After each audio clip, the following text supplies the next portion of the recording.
down in economic terms. Yeah, well, Karina, when the July economic update was released just a few weeks ago, it was estimated that the Victorian stage 3 restrictions at the time would cost the economy about $3 to $4 billion. Now that the stage 4 restrictions have been imposed and are likely to be in place for 6 weeks, Treasury has updated that forecast and now believes that together the restrictions will cost the national economy between $10 and $12 billion. So that is an enormous hit. Economists believe it's the single biggest drop in economic activity ever recorded in Victoria, or will be by the time the lockdown is over. The other massive impact has been on the unemployment rate. So again, that economic update a few weeks ago estimated that unemployment would peak at 9.25% by year's end. Well, with these stage 4 restrictions in Victoria, they are expected to see between 250 and 400,000 Victorians either be put out of work or have their hours reduced down to zero. That is likely to now see the official unemployment rate peak at about 10%, but the effective unemployment rate, which takes into account the number of people who have left the labour market altogether, who have stopped looking for jobs, well, that's expected to reach the 14s, so around 14%, which are figures that we simply haven't seen since the recession of the 1990s. So these are really sobering figures. There's no bright spot to them.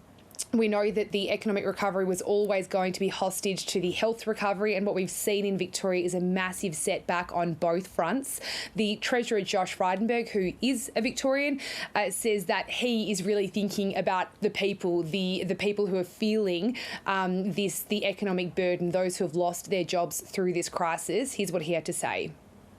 I'm devastated that it's got to this point. As a proud Victorian, to see my fellow Victorians subject to curfews, school closures, business closures, and the overall emotional toll that the virus and these restrictions will inevitably have on people's lives. But it's vitally important that we seek to do everything possible to stem the tide of new cases. So, Jane, what restrictions are going to be placed on federal politicians wanting to travel to Canberra for the next parliamentary sittings? Yeah, we're actually supposed to be sitting right now, Karina, but this lot of parliamentary sittings was cancelled because of the outbreak in Victoria. But Parliament is due to resume again on the 24th of August. And just as we've seen with sittings throughout this crisis, it's very much a pared back scenario. So there'll be far fewer MPs travelling to Canberra for the sittings. They'll be socially distanced in Parliament House. But when it comes to the Victorians, well, they've got some pretty harsh restrictions being placed over them. If any MPs or senators want to come to Canberra to participate in the debates and the votes, well, they will have to self-isolate either in Victoria or Canberra for 14 days starting this Sunday before they can set foot in Parliament House. They're also being told to get a COVID test on the 12th day of their self-isolation. This is because advice from the acting Chief Medical Officer was that MPs coming from Victoria posed a significant health risk to the Canberra community. Here in the ACT, we've had no cases. We have no community transmission. So clearly there are big fears among the health authorities here about the prospect of a case being brought across the border. Now we know the Health Minister, Greg Hunt, is a Victorian. He'll be self-isolating. Josh Frydenberg too, the Treasurer. But the Labor leader, Anthony Albanese, who is very much in favour of federal parliament sitting, he thinks this is a very big ask to put the sort of onus on these MPs to be self-isolating, particularly if they've got a partner or children, because they will all have to self-isolate for 2 weeks in their house in Victoria. So he's proposing an alternative that would see MPs in Victoria participate in Parliament via video link. So he's put this proposal to the Prime Minister, and here's what he's had to say. I spoke to the Prime Minister just a short time ago and put this proposal to him, and we had a constructive suggestion. He is not opposed to such a proposal as a matter of principle, and wants time to work through some of the practical issues such as the availability of video links that I believe should be available by the time we sit in a fortnight's time. Labor leader Anthony Albanese there explaining his alternative plan that is put to the Prime Minister for Parliament to sit in a fortnight's time, Karina. Okay, Jane Norman with the latest there from Canberra. Let's take you to Adelaide now, where South Australia's Chief Public Health Officer, Nicola Spurrier, has been providing a coronavirus update.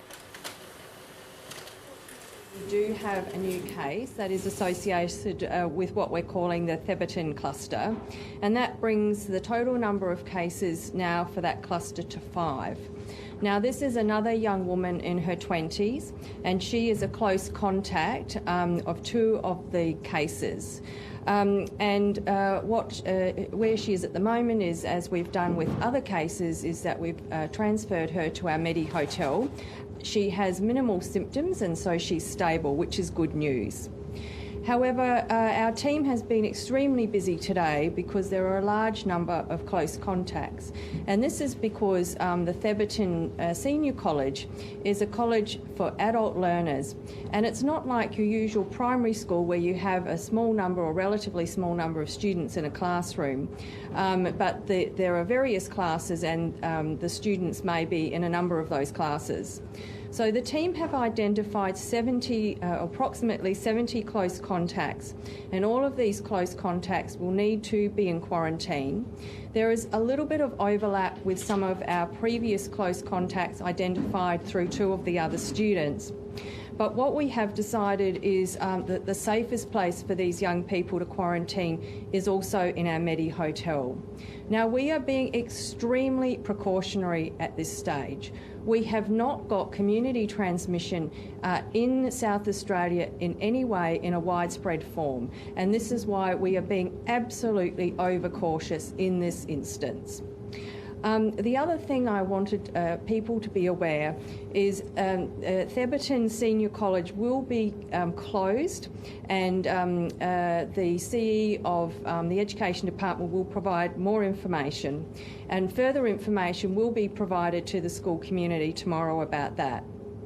But in addition, people will understand the concept of a close contact.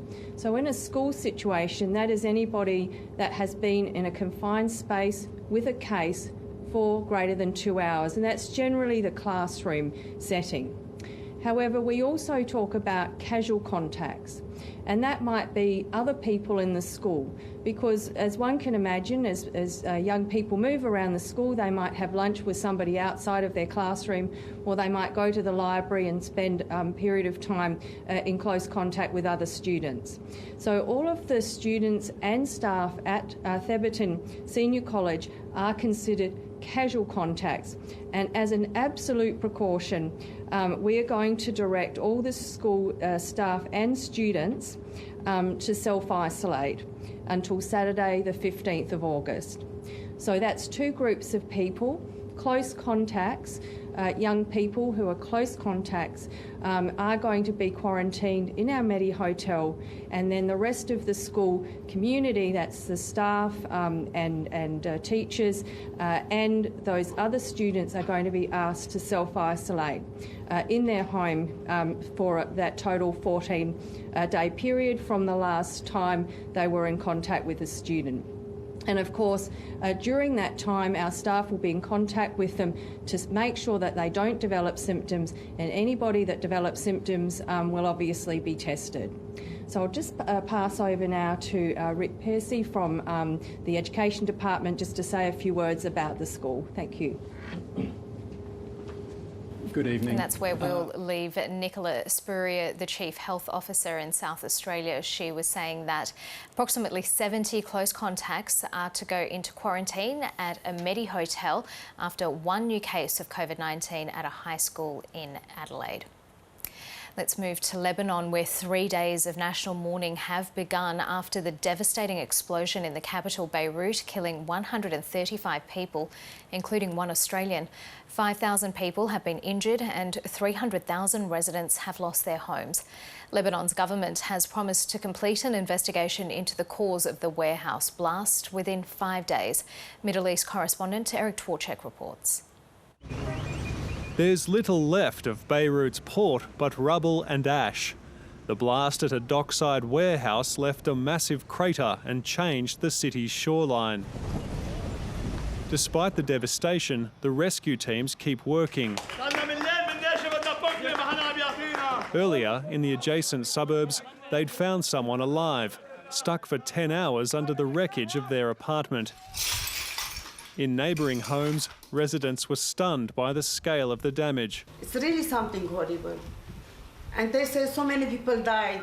We don't have electricity, we don't have water. I don't know what will happen. Amidst the destruction, some are simply packing up and leaving.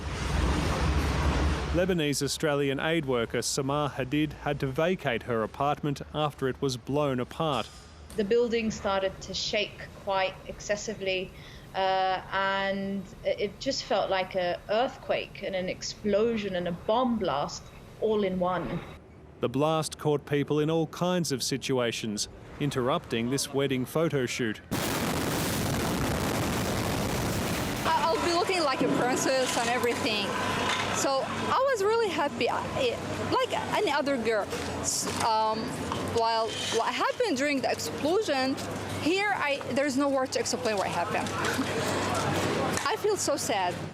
The Lebanese government has put the officials in charge of Beirut's port under house arrest while it investigates how 2,750 tonnes of ammonium nitrate confiscated from a broken-down ship was left sitting in a warehouse for 6 years. We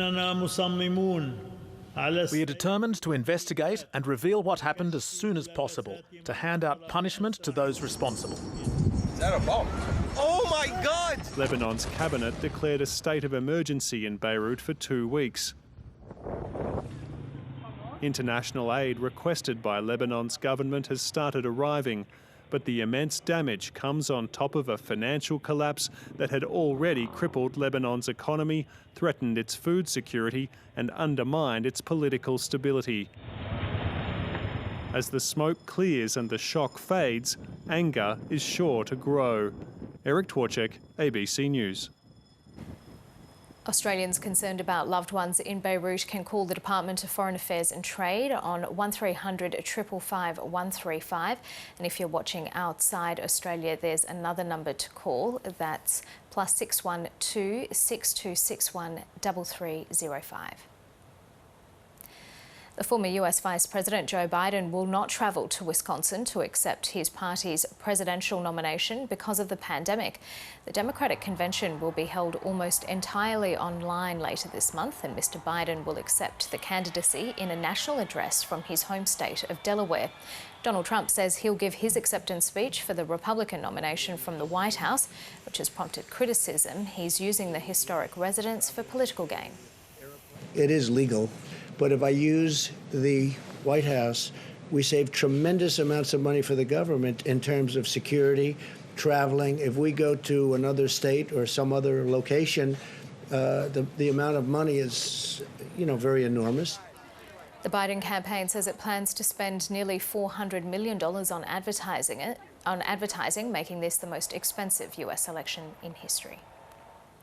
Today marks 75 years since the United States dropped the first atomic bomb on Hiroshima. Japan has held a scaled-back ceremony to mark the anniversary because of coronavirus restrictions. North Asia correspondent Jake Sturmer has more from Tokyo. Quite a sombre ceremony in Hiroshima with dignitaries from all over the country, including Australia's ambassador. They were at the Hiroshima Peace Park, and at the moment the bomb was dropped, 8:15 a.m. local time. There were bells tolling and a moment's silence. 75 years ago, the US bomber Enola Gay dropped that bomb on Hiroshima, and it fundamentally changed the course of World War II. In an instant, it vaporised 10 square kilometres of the city.